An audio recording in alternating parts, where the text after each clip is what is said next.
Mis padres no fueron a mi boda.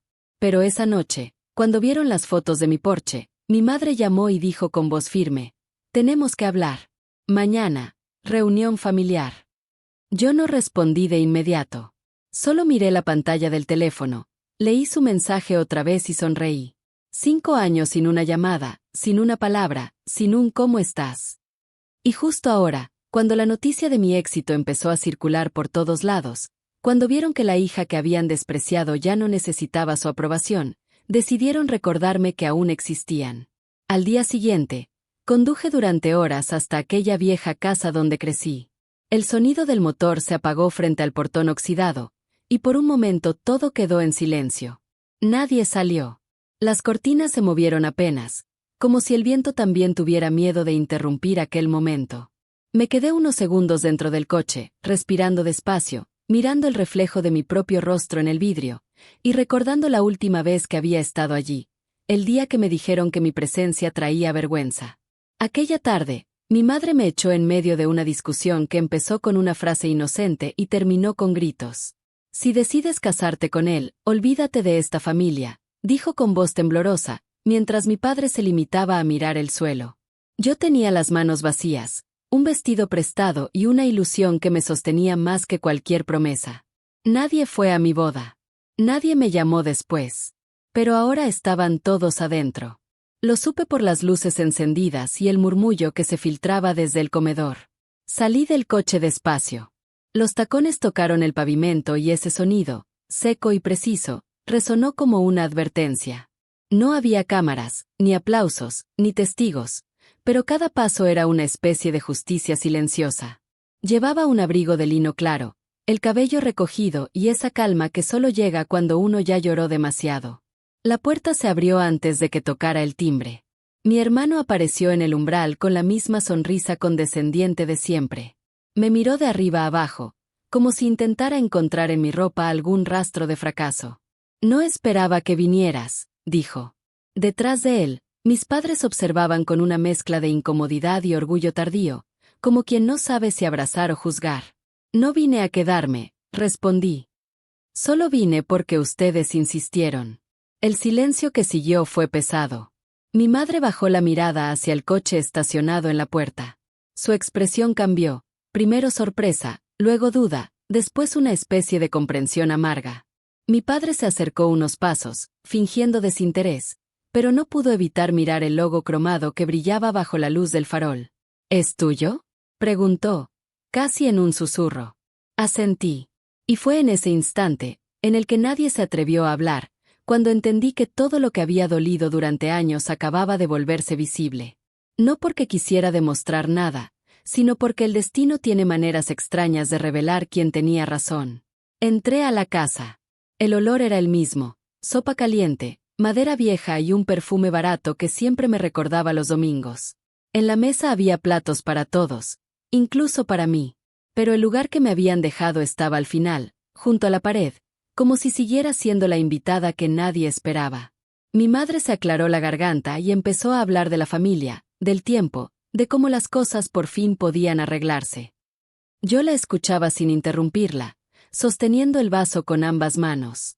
Cada palabra sonaba como una excusa ensayada. Nadie mencionó la boda, ni los años de silencio, ni las cartas sin respuesta. Hasta que ella lo dijo. «Hija, cuando vi esas fotos tuyas con el coche, supe que habías madurado. Quizás exageramos un poco en el pasado». El aire se volvió denso. No era un perdón, era una evaluación. En su mirada no había remordimiento, solo curiosidad por lo que ahora podían obtener de mí. Entonces sonreí. Y con la misma calma con la que había llegado, dije: «Yo también supe muchas cosas cuando vi sus nombres en ciertos documentos. Pero eso lo hablamos después de la cena». Las copas se detuvieron a mitad del brindis. Mi hermano me observó con una mezcla de sorpresa y miedo. Mi padre carraspeó.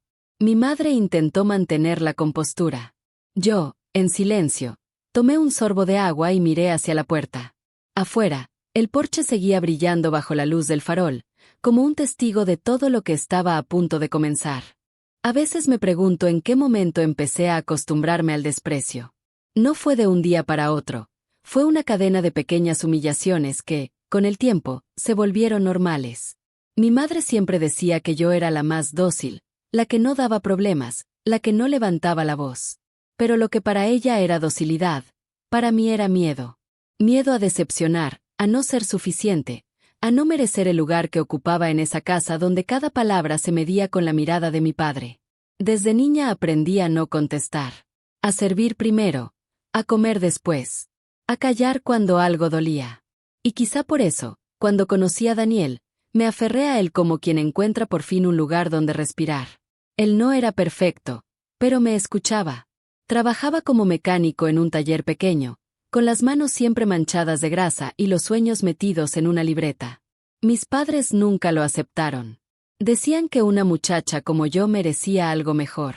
Yo no entendía qué significaba mejor, pero intuía que para ellos, mejor quería decir rico. Cuando decidimos casarnos, mi madre no lo tomó como una noticia, sino como una ofensa. Si te casas con un hombre así, prepárate para vivir entre miserias, dijo.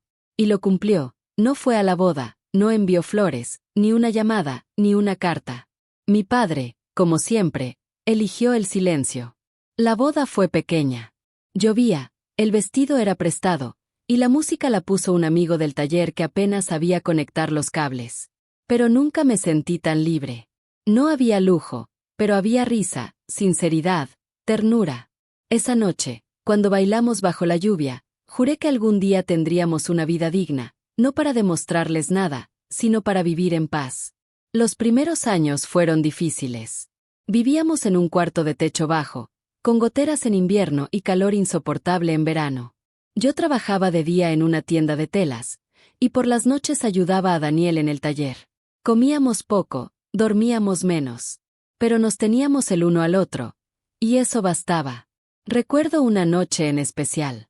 Daniel llegó cubierto de grasa, con un brillo extraño en los ojos. Me dijo que un cliente importante había confiado en él para restaurar un coche clásico. Si sale bien, será el comienzo de todo, dijo. Y tenía razón. Ese trabajo lo llevó a otros, y con el tiempo, fundamos nuestro propio taller. Yo llevaba las cuentas, él los motores. Cada moneda la invertíamos en herramientas, pintura, piezas. A veces pasábamos días enteros sin ver la luz del sol, pero con la certeza de que algo grande estaban haciendo. Mientras tanto, mi familia seguía ausente. Ni una llamada, ni una visita. Cuando mi hermano se casó, me enteré por una foto en redes sociales. Cuando nació mi sobrina, supe el nombre por casualidad. Me dolía, claro que sí, pero había aprendido a transformar el dolor en impulso. Cada rechazo era un ladrillo más en la casa que estábamos construyendo con nuestras propias manos. Con los años, Daniel y yo logramos más de lo que cualquiera habría imaginado. Compramos un pequeño terreno, abrimos un segundo taller y empezamos a importar coches de lujo para restaurarlos y revenderlos. El primero fue un Porsche antiguo, un modelo que muchos consideraban imposible de revivir. Pasamos meses enteros trabajando día y noche, con las manos agrietadas y los ojos rojos, hasta que un día el motor rugió de nuevo. Ese sonido fue más que una victoria, fue una promesa cumplida. Recuerdo el día que lo terminamos. Daniel me miró con una sonrisa cansada y me dijo, «Esto no es solo un coche, es todo lo que nos negaron».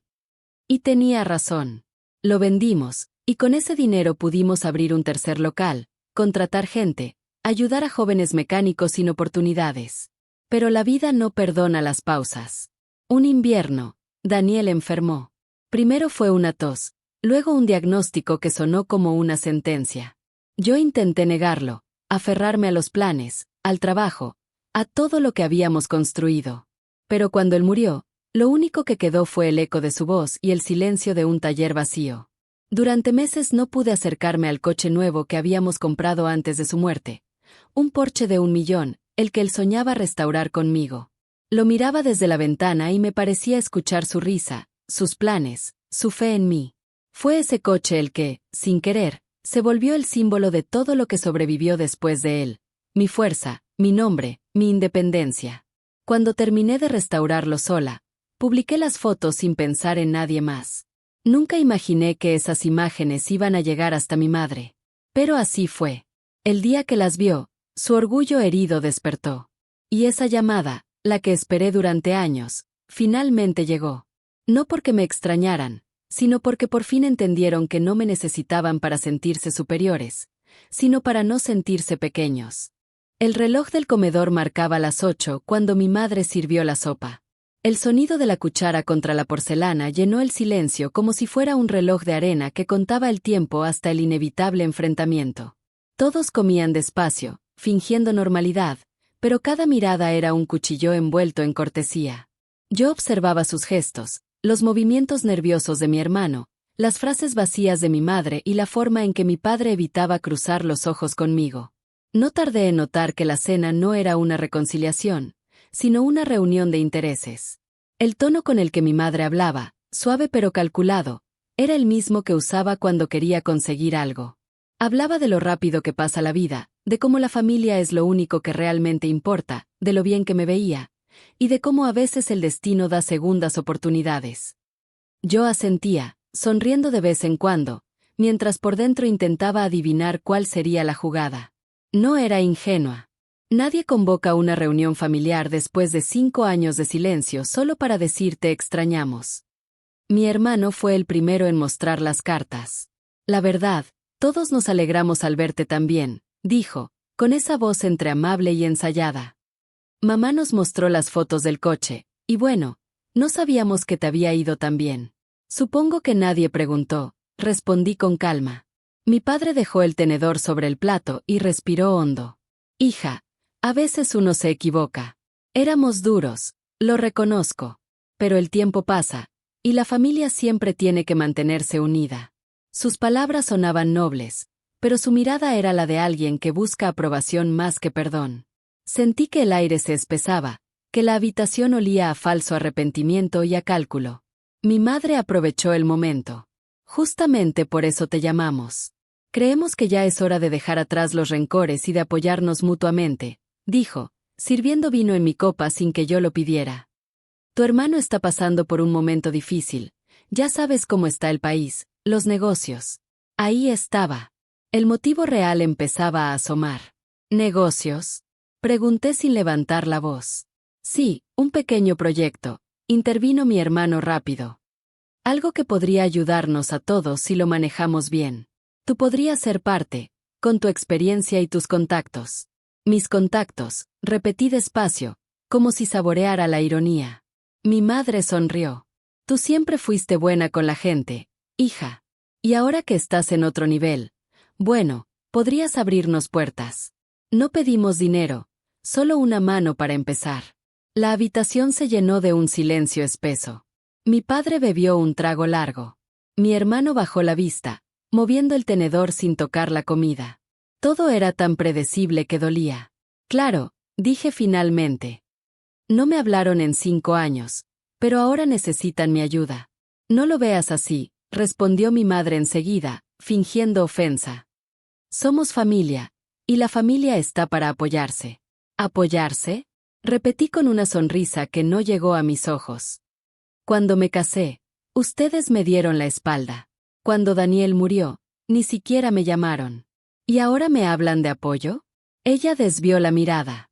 Todos cometemos errores, hija. Pero mira a tu alrededor. Ya no somos los mismos. Su tono era dulce, pero su expresión la traicionaba. En su mente no había remordimiento, solo un cálculo frío. No le dolía lo que me hizo, le dolía que ya no me necesitaba de ellos. La cena continuó, pero el sabor se había ido. Cada palabra era una cuerda tensada, cada silencio un eco de lo que alguna vez fuimos. Yo los observaba con una mezcla de tristeza y lucidez. Mis padres seguían siendo los mismos, solo que ahora sabían que el poder había cambiado de manos. Cuando mi madre se levantó para traer el postre, mi hermano aprovechó para inclinarse hacia mí. Mira, si te interesa invertir, te puedo mostrar el plan, susurró, deslizando un sobre hacia mi plato. Es algo serio, te conviene. Tomé el sobre, lo abrí despacio y saqué las hojas. Eran papeles de un negocio de importación, lleno de cifras infladas y promesas vacías. Reconocí la letra de mi madre en los márgenes, como si hubieran ensayado juntos la mentira. Lo doblé y lo dejé a un lado, sin decir nada. Mi padre tosió, nervioso. No tienes que decidir ahora, dijo. Pero piensa en la familia. No hay nada más importante. Miré a los tres, uno por uno, y sentí algo muy parecido a la calma. No esa calma que nace del perdón, sino la que llega justo antes de una tormenta. Sabía que el momento de decir la verdad estaba cerca, pero no aún. No esa noche. Esa noche, preferí dejarlos hablar. Quería escuchar hasta el último intento de manipulación, cada frase calculada, cada palabra disfrazada de amor. Porque sabía que cuando llegara mi turno, ya no habría vuelta atrás. El postre llegó tibio, con ese aroma a vainilla que siempre me recordaba los cumpleaños sin regalos, solo discursos sobre obediencia. Mi madre colocó los platos con ese cuidado teatral que usaba antes de atacar.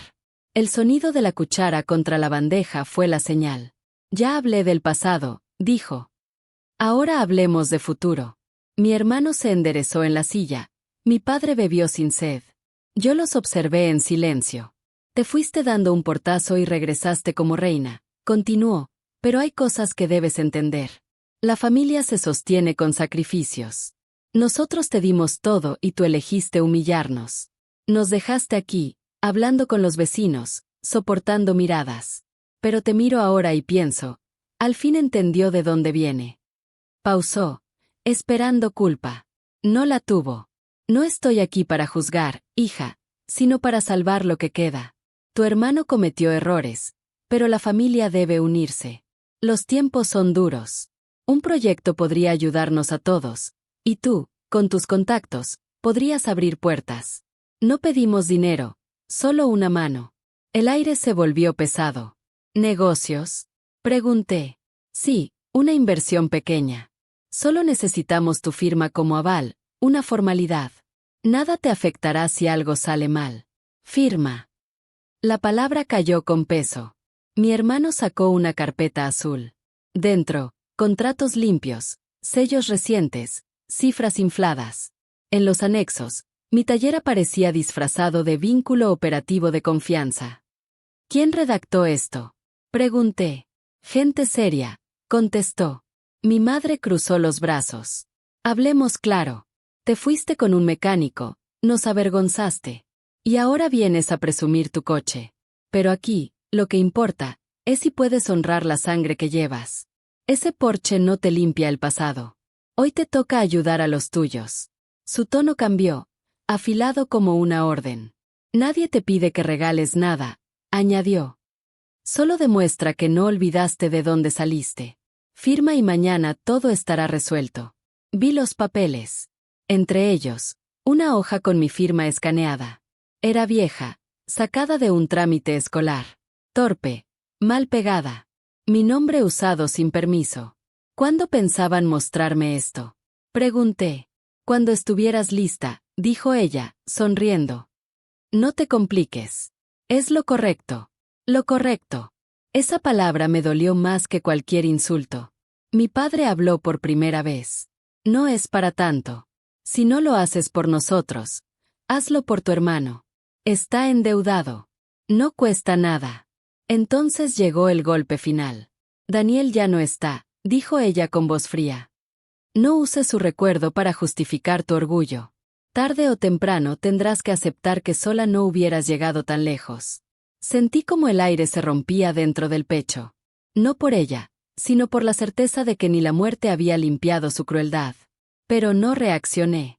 Había guardado cada correo del banco que confirmaba solicitudes que yo jamás inicié, cada captura con la hora exacta en la que, desde esta casa, intentaron usar mi RFC, cada audio donde un amigo del banco mencionaba mi nombre como garantía. Todo estaba listo, archivado y sellado. Mi hermano insistió. Si necesitas tiempo, te lo damos. Pero hay fechas, firmas, plazos. No querrás cargar con eso en tu conciencia. Cerré la carpeta con calma. Probé el postre frío. Entiendo. Quieren seguridad, puertas abiertas, respeto. Lo comprendo. Déjenme pensar. Esperaban un portazo. Les di silencio. Mañana temprano, dijo mi madre, satisfecha. Antes de que el banco se mueva. Asentí. Nadie notó el leve temblor en mi mano cuando el teléfono vibró en mi bolsillo. Listo. Confirmado lo del documento. Entrega formal mañana 8. Brindaron por la unidad. Yo levanté la copa sin mirar a nadie. Afuera, el porche brillaba bajo el farol como un testigo silencioso. Pensé en Daniel, en su promesa, en mis manos manchadas de grasa. No había rabia, solo certeza. La opción nuclear nunca es gritar. Es dejar que la verdad llegue sola, con pruebas, con precisión. Esa noche les di las gracias. Caminé hasta la puerta y me detuve bajo la luz. Mañana, a las 8. El amanecer me encontró despierta. No dormí un solo minuto. Pasé la noche revisando documentos, fechas, nombres, correos, los mismos que había guardado con una mezcla de rabia y prudencia. No por venganza, sino por instinto. Siempre supe que el silencio, cuando se sostiene demasiado, termina siendo un arma. A las 7:30 estaba frente a la casa, exactamente a la hora prometida. El sol comenzaba a filtrarse entre los árboles, y el porche, cubierto por el rocío, brillaba como una herida recién cerrada. Dentro, las voces se movían entre risas y nervios. Cuando toqué el timbre, mi madre abrió enseguida, maquillada, serena, como si nada hubiera ocurrido la noche anterior. «Pasa», dijo. «Ya está todo listo». Sobre la mesa había café, pan y la carpeta azul. Todo dispuesto como si fuera una ceremonia. Mi hermano jugaba con el celular, intentando disimular la ansiedad. Mi padre hojeaba el periódico al revés. Antes de firmar, dije, «Quiero que vean algo». Saqué de mi bolso una carpeta idéntica a la suya, con las mismas hojas, solo que marcadas con post-its de colores. La coloqué sobre la mesa con calma. Mi madre arqueó una ceja. «¿Qué es eso?» «La versión real de su proyecto», respondí. «La que llegó al banco». Nadie se movió. Abrí la primera hoja. Aquí está la solicitud presentada hace 3 semanas desde esta dirección. Deslicé un documento con el sello de recepción. Aquí, el intento de ingresar con mi RFC a la plataforma de crédito. Mostré una impresión del registro de acceso con la fecha y la IP. Y aquí, el correo donde el amigo del banco les pedía la garantía firmada, la que ustedes falsificaron usando una firma mía de 2014. Mi hermano palideció. Mi padre cerró el periódico con un golpe seco. Mi madre siguió sonriendo, pero sus dedos comenzaron a temblar sobre la taza. «No sé de qué estás hablando», dijo. Saqué el teléfono y puse sobre la mesa una grabación. Su propia voz sonó, clara, inconfundible. «Dile que ya tenemos su firma. Nadie se dará cuenta. Solo necesitamos el aval por unos días». El sonido llenó el comedor como un eco de vidrio rompiéndose. Nadie respiró. «¿Quieres seguir negándolo?», pregunté sin levantar la voz. Mi hermano se levantó de golpe. «Eso no prueba nada. Fue una confusión. Mamá solo quería ayudarme». «¿Ayudarte?», repetí. Intentaron usar mi nombre para conseguir un préstamo de $500,000. Lo habrían conseguido si yo no hubiera recibido la notificación. Saqué un sobresellado. «Aquí está la denuncia que se entregará hoy». No vine a pedir explicaciones. Vine a que escuchen la verdad antes de que la escuchen los demás. El color se les fue del rostro. Mi madre dejó caer la cuchara. «No lo hagas. Nos arruinarías a todos». «Ya lo hicieron ustedes», respondí. «Hace años». Hubo un silencio espeso, el tipo de silencio que solo ocurre cuando todo se derrumba. Entonces me levanté. Yo no volví para presumir un coche. Volví porque quería verles la cara cuando entendieran que la vergüenza ya no vive en mí. «Vive aquí», dije, tocándome el pecho. En el recuerdo de cada noche en que creí que no valía nada, en cada lágrima que tragué mientras ustedes dormían tranquilos pensando que me habían enseñado una lección. Mi madre se llevó las manos al rostro. Mi padre se levantó, murmurando algo que no entendí. Pero yo no buscaba su perdón.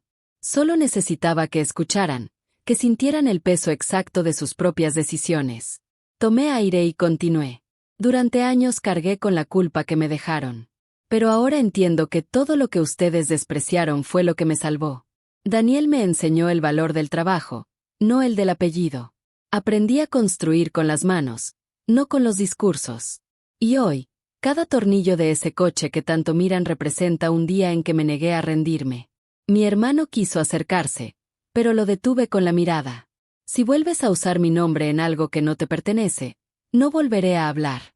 Serán otros quienes lo hagan. Fui hasta la puerta. Ellos no se movieron. ¿Vas a denunciarnos?, preguntó mi madre con la voz quebrada. No. Aún no, respondí. Pero el banco sí lo hará. Yo solo les advertí. Dejé el sobre en la mesa. El logo del banco brilló bajo la luz. Me detuve frente a la puerta abierta. Afuera, el aire era fresco, limpio, casi indiferente al drama que dejaba atrás. Di media vuelta y los miré una última vez. ¿Saben qué es lo irónico?, dije. Creyeron que podían usar mi nombre como una herramienta, pero ese nombre fue lo único que ustedes me dejaron. Y ahora, es lo único que no pueden tocar. Cerré la puerta despacio. Detrás de mí, el sonido de una taza rompiéndose marcó el final. Me quedé un momento junto al coche. En el reflejo del vidrio vi mi propio rostro, cansado pero en paz. Sentí el impulso de llorar, pero no lo hice. Ya no había lágrimas que sirvieran para limpiar nada. Solo quedaba avanzar. Encendí el motor. El rugido llenó la calle, grave, poderoso, como un corazón que vuelve a latir después de años de silencio. Giré el volante despacio, sin mirar atrás. Mientras me alejaba, vi por el espejo como mi madre salía a la puerta, descalza, confundida, con el cabello al viento. Me miró sin decir palabra. Por un instante creí ver en sus ojos un destello de lo que pudo haber sido cariño, pero tal vez solo era miedo. El Porsche se perdió al final de la calle. No había victoria, solo libertad. Y, por primera vez, esa palabra no me dio miedo. El sonido del motor se desvaneció al final de la calle, pero dentro de aquella casa el silencio era ensordecedor. Nadie habló durante varios minutos. Solo el tic-tac del reloj y el murmullo de la cafetera vacía acompañaban la respiración agitada de quienes, por primera vez, no sabían qué decir. Mi hermano fue el primero en romper la quietud. Golpeó la mesa con la mano abierta. «Esto es culpa tuya, mamá», gritó. «Te lo advertí. Ella no iba a caer». «Cállate», respondió ella, temblando. «No entiendes nada». El sobre del banco seguía allí, abierto, con el sello azul visible.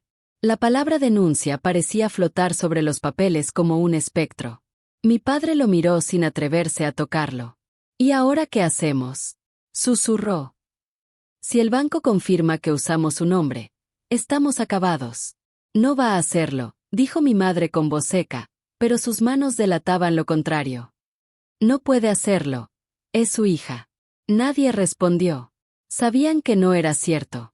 La tensión se transformó en un caos contenido.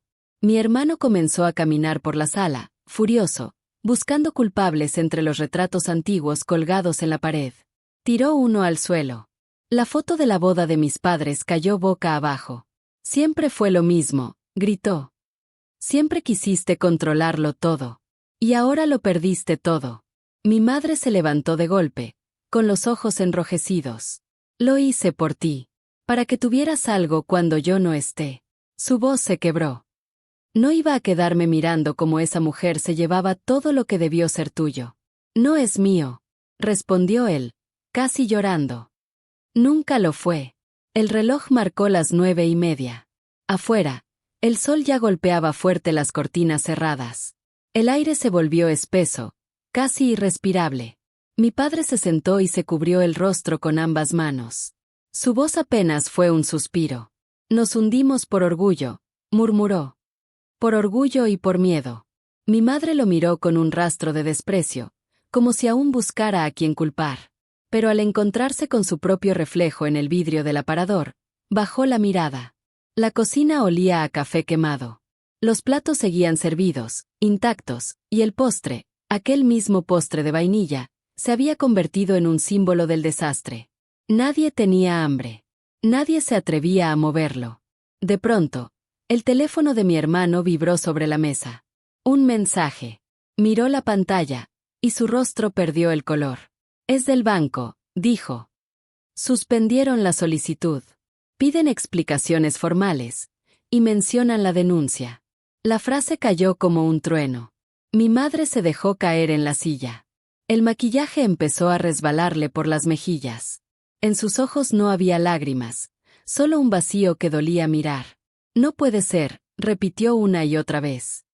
No puede ser. Mi padre se levantó despacio, fue hasta la ventana y corrió la cortina. Afuera, el porche ya no estaba. Solo quedaban las huellas de las llantas sobre el pavimento húmedo.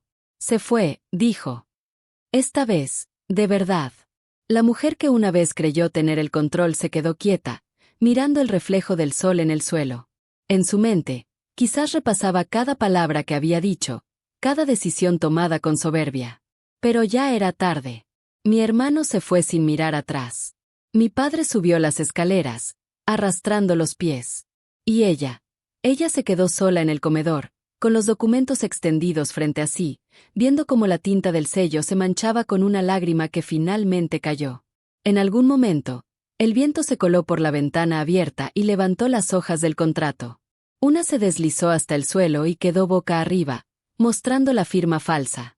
El último intento de manipulación convertido en prueba. A lo lejos, el eco del motor seguía resonando, como un recordatorio de que la justicia no siempre grita, a veces solo se aleja. Y en esa casa, por primera vez en muchos años, la voz que más se escuchó fue el silencio. No regresé directo al taller. Conduje sin música hasta el mirador donde Daniel y yo solíamos ver las luces encenderse una a una. El aire olía a tierra húmeda. Apagué el motor y dejé que el silencio hiciera su trabajo. Tenía la sensación exacta de haber cerrado una puerta, pero faltaba el cerrojo. El teléfono vibró 3 veces. Llamadas de mi madre, mensajes de mi hermano. No respondí. Llamé a Laura, mi abogada. El banco había confirmado todo. Colgué con una calma nueva, la que llega cuando la dignidad, por fin, tiene respaldo. Al volver al taller, mi madre estaba allí, sola, sin maquillaje. Quería verte sin los demás, dijo. No puedo con lo que pasó. Encendí las luces. El olor a metal y café viejo llenó el espacio. Ella miró las paredes y la foto de Daniel con las manos manchadas de grasa. Hice cosas que no tienen arreglo, dijo. No vine a pedir que retires nada. Vine a decir que no supe acompañarte. Me dio miedo verte elegir una vida que no entendía. Te lastimé porque era lo único que sabía hacer cuando me sentía pequeña. La escuché sin interrumpir. Había verdad, pero también restos de orgullo. Sé que crees que lo hicimos por dinero, continuó. Pero era miedo. No soporté imaginarte feliz lejos de mí.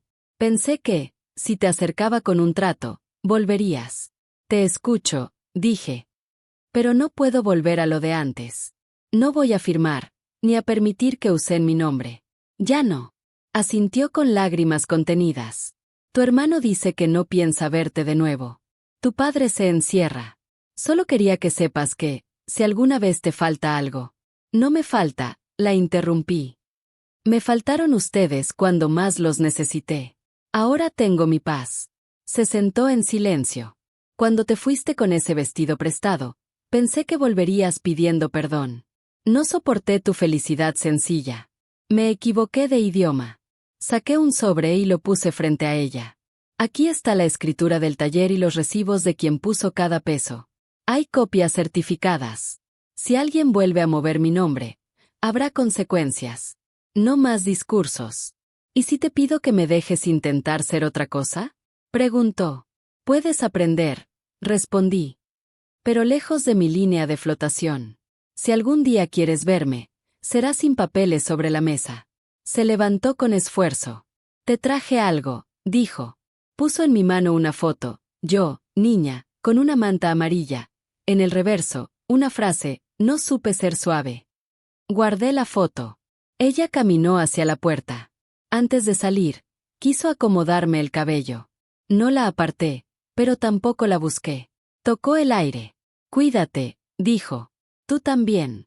Se fue sin ruido. Cerré el taller y respiré el olor de lo que construimos. Abrí las ventanas y dejé entrar el día. Llamé a Laura, confirmé los envíos y contraté a 2 aprendices. Ordené las herramientas por tamaño, como si reescribiera una gramática que por fin entiendo. Cuando terminé, fui al cementerio. Llevé las manos vacías. No hablé. Le conté a Daniel, en silencio, que lo logramos, no por el coche, sino por el espacio limpio que queda cuando nadie más decide por ti. De regreso, encendí el motor sin apuro. En un semáforo, una niña señaló el auto y sonrió. No sentí orgullo. Sentí pertenencia. A mi ruta, a mi nombre, a mi silencio. Esa noche escribí una sola línea en una libreta nueva. Cierro con respeto, abro con límites. La dejé junto a la foto de la manta amarilla.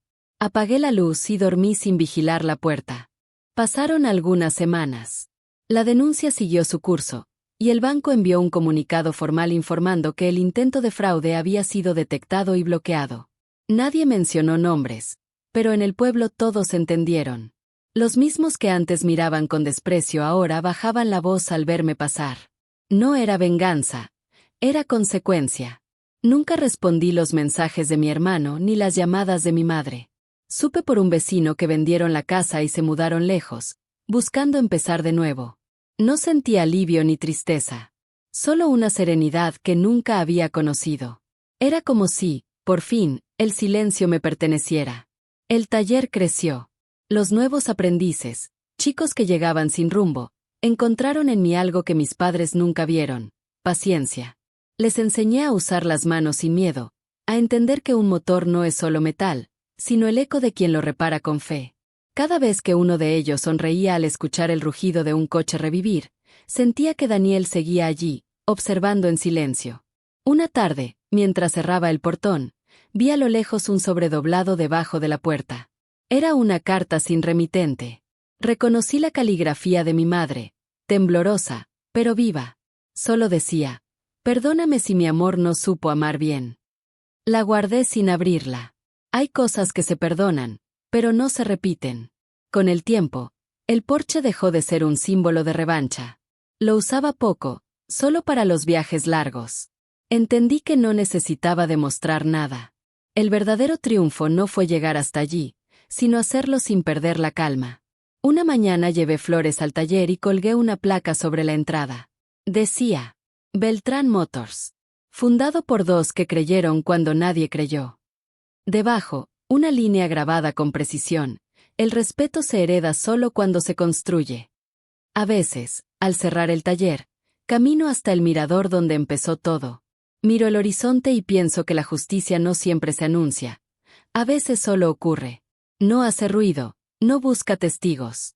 Es ese instante en que el alma deja de temblar y entiende que la paz no se pide, se conquista. Hoy mi nombre ya no pesa. No porque lo limpió un coche o un éxito, sino porque lo llené de verdad. Y eso, descubrí, es lo único que no puede falsificarse. Miro hacia el cielo, susurro el nombre de Daniel y sonrío. Ya no hay rabia, ni deuda, ni miedo. Solo la certeza de haber elegido el silencio correcto. Porque a veces, la justicia no llega con gritos ni juicios, sino con una simple puerta cerrándose detrás de ti. Y cuando eso pasa, el pasado deja de doler, porque ya no tiene cómo volver a entrar. Esta historia no habla de venganza, sino de dignidad. De cómo una mujer puede perderlo todo y, sin gritar, recuperarse pieza por pieza hasta volver a ser ella misma. Si esta historia tocó tu corazón, suscríbete, comparte y deja tu comentario. Cada historia que se escucha con respeto, sana un poco del mundo.